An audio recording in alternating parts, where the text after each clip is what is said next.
Welcome to the Deep Dive. Today we're heading back in time, really digging into a fascinating corner of London's past, Limehouse, and specifically its time as the city's very first Chinatown. Exactly. We're going to be looking quite meticulously, actually, at a detailed account called Limehouse, London's Old Chinatown.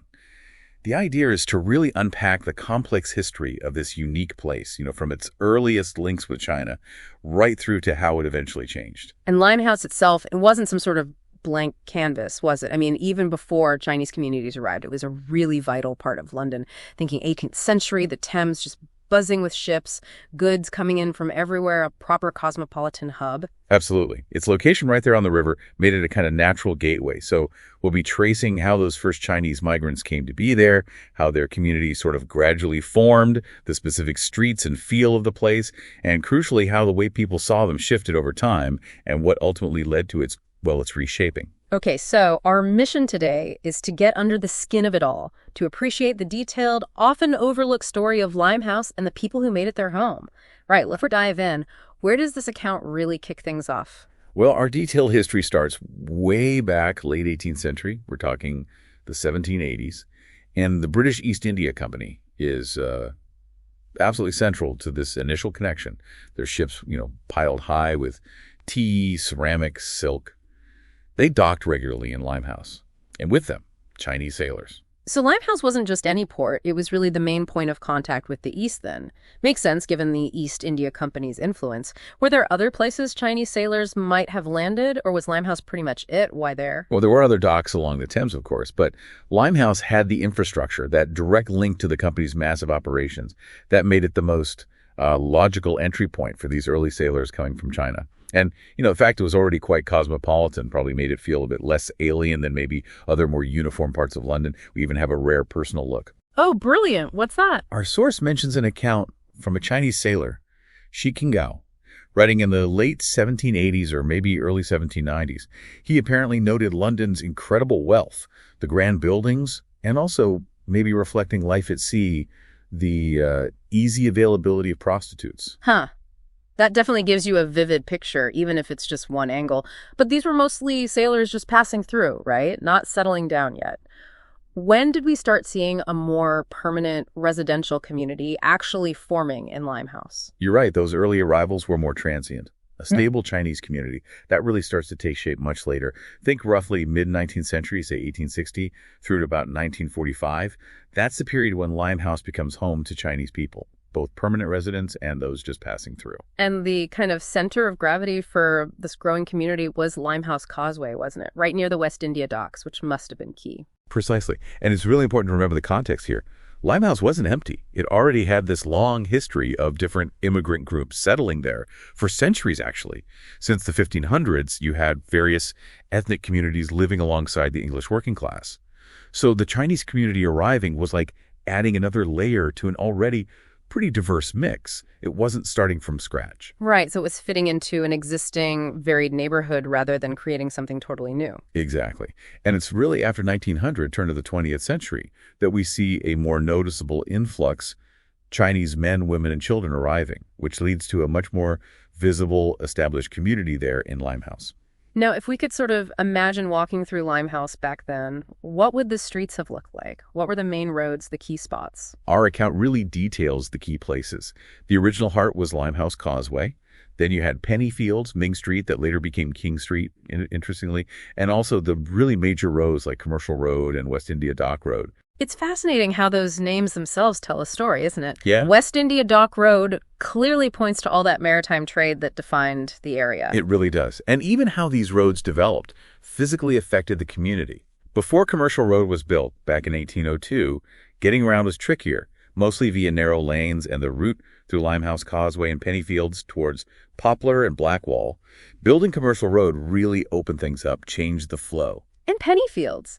That sounds like it had its own special character. The source calls it almost a dividing line, a buffer between the regular high street and this perceived exotic oriental underworld of the causeway. That's quite an image. It is, yeah.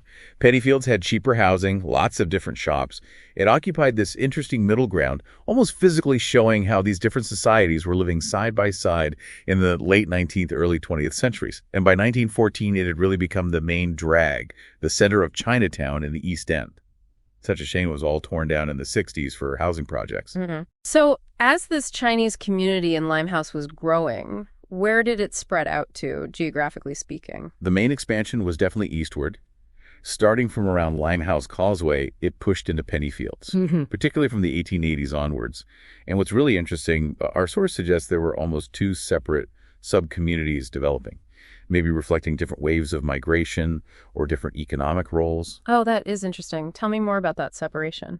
Well, it seems that immigrants from Shanghai tended to cluster around Pennyfields and Ming Street, whereas those from Canton and other parts of southern China were more concentrated around Gill Street and the original Limehouse Causeway area.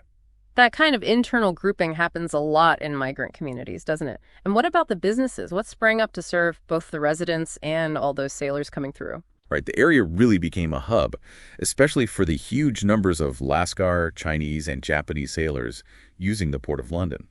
The main things you'd find were opium dens, often kind of hidden behind other shops, alongside, well, prostitutes, Chinese grocers selling food from home, restaurants, and crucially, lodging houses specifically for the seamen. And the source mentions a degree of separation, segregation even. Was that forced or more just a natural result of language and culture? Probably a bit of both, really. There was definitely some hostility from British sailors, which would have pushed people together, but also just the practicalities, language barriers, wanting familiar food, wanting to be around people you could easily talk to, that naturally led to Chinese residents grouping in areas like Pennyfields where those things were available. It sounds like Pennyfields itself really changed visually, too, from sort of dull shops to colorful Chinese emporia. What did the source say they looked like? Yeah, it gives a great picture. Shops decorated with red and orange paper, with Chinese characters written on them, maybe the business name or announcements. Inside, you'd often see a map of China on the wall, maybe a traditional Chinese almanac hanging up, too. You can almost smell it, too. Burning opium, joss sticks, and tobacco. It's easy to see why this kind of atmosphere grabbed the attention of artists and writers in, fin de siècle London. That whole period was full of fascination with the exotic, but also anxieties about morality, wasn't it? Which unfortunately fed into how places like Limehouse were seen. Totally. Pennyfields became a kind of spectacle almost for people from the West End.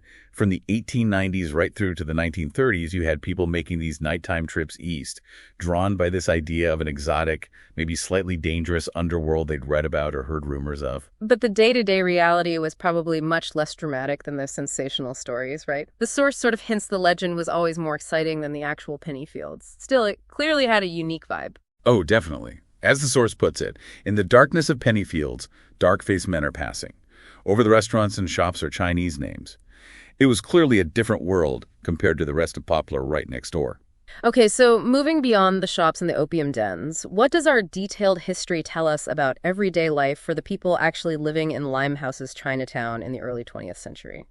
Well, this is where the wider historical record gets a bit thinner beyond our main source. We rely quite a bit on census data, and there was a sociological study done much later in 1962 that looked back.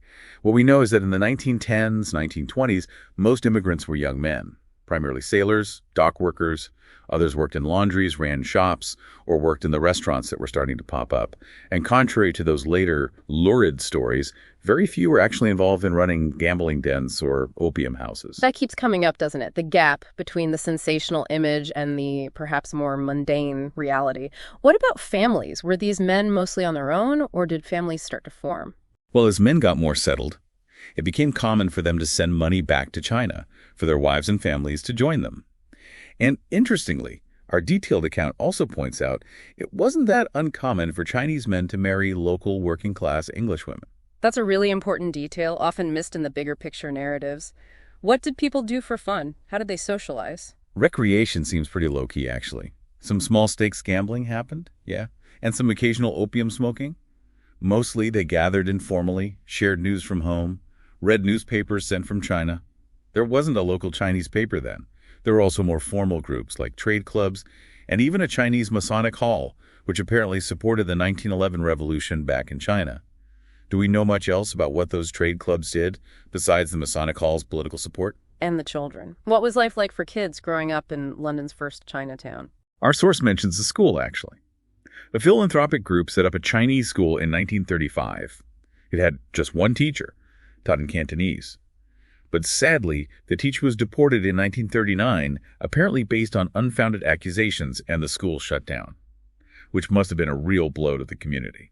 It sounds like overall, despite being obviously different, the community mostly kept to itself and didn't cause widespread friction. The source even says they faced less hostility than some other immigrant groups in London around that time. That seems to be the general picture, yeah. Because they were relatively small, generally pretty orderly, and this is key, they weren't really competing with Anglo-Londoners for most jobs. They kind of stayed under the radar of major anti-immigrant feeling. The main exception was friction with British sailors, who resented Chinese crews being hired for lower wages. That led to violence, like during the 1911 strike in Cardiff. But our history finds no record of similar large-scale violence in Limehouse itself. It's almost like they were just invisible for a while.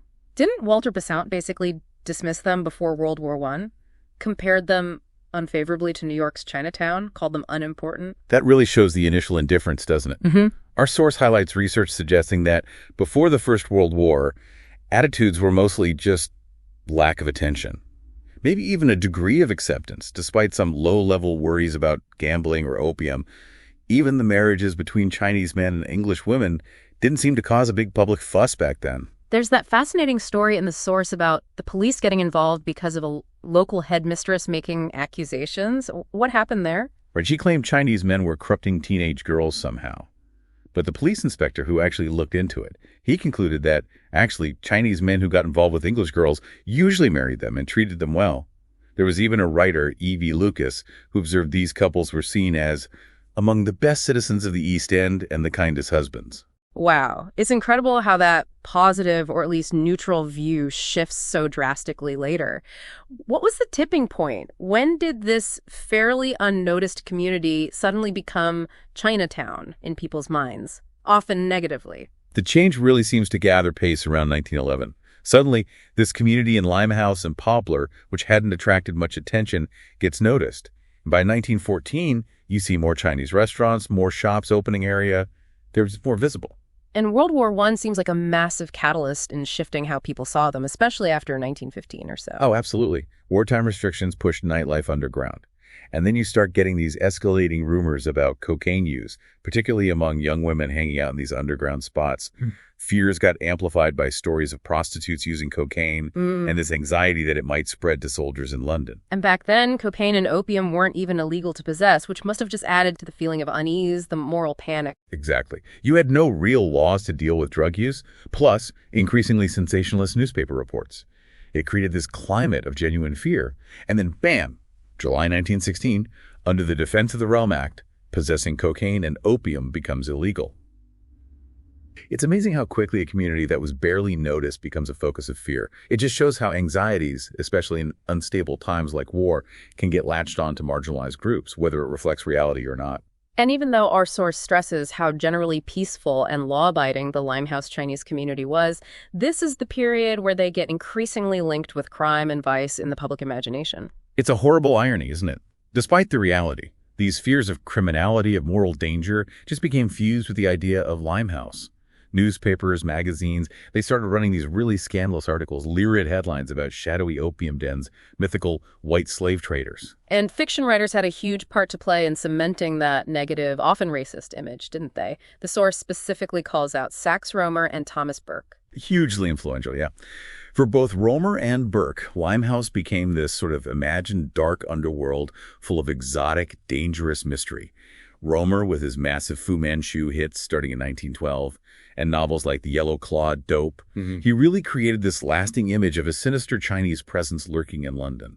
And Burke's Limehouse Nights in 1916 just hammered home this idea of Limehouses as London's true Orient, a place of hidden vice. And then real-life scandals, like the actress Billie Carlton dying from a cocaine overdose in 1918 and the Freda Kempton case in 1922.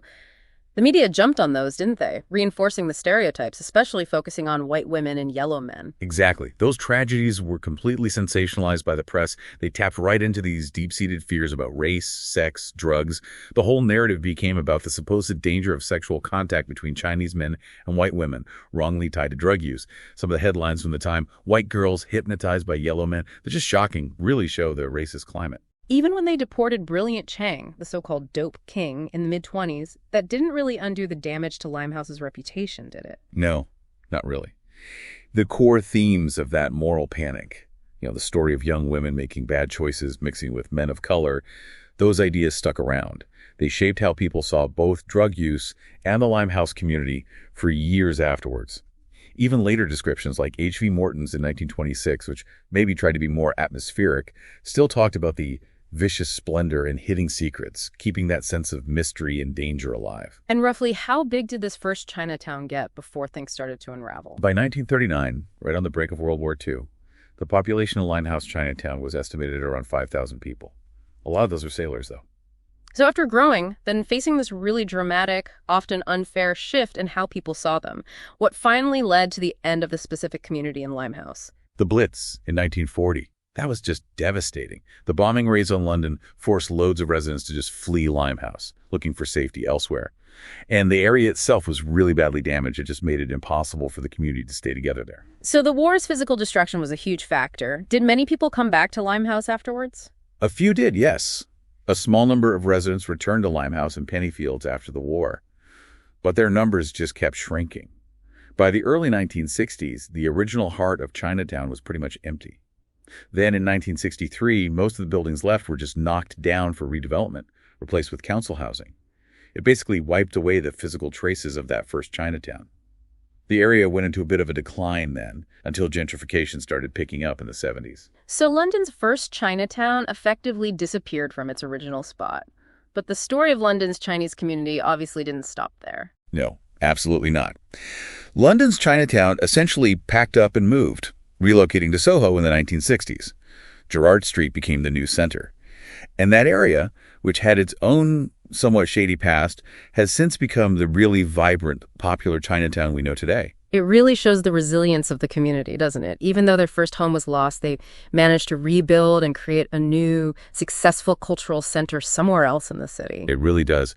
What's so compelling when you look back at Limehouse's first Chinatown is seeing that whole arc from those almost accidental beginnings with the sailors through the slow growth of this unique community, then that dramatic, often unjust turn in public perception driven by fear and fiction, and finally its physical destruction and the community's rebirth elsewhere. It really highlights the complex, sometimes difficult relationship between immigrant communities and the wider society around them. It certainly does. It makes you think, doesn't it, about how societal anxieties and the kinds of stories we tell can have such a powerful impact on how we see and treat different groups.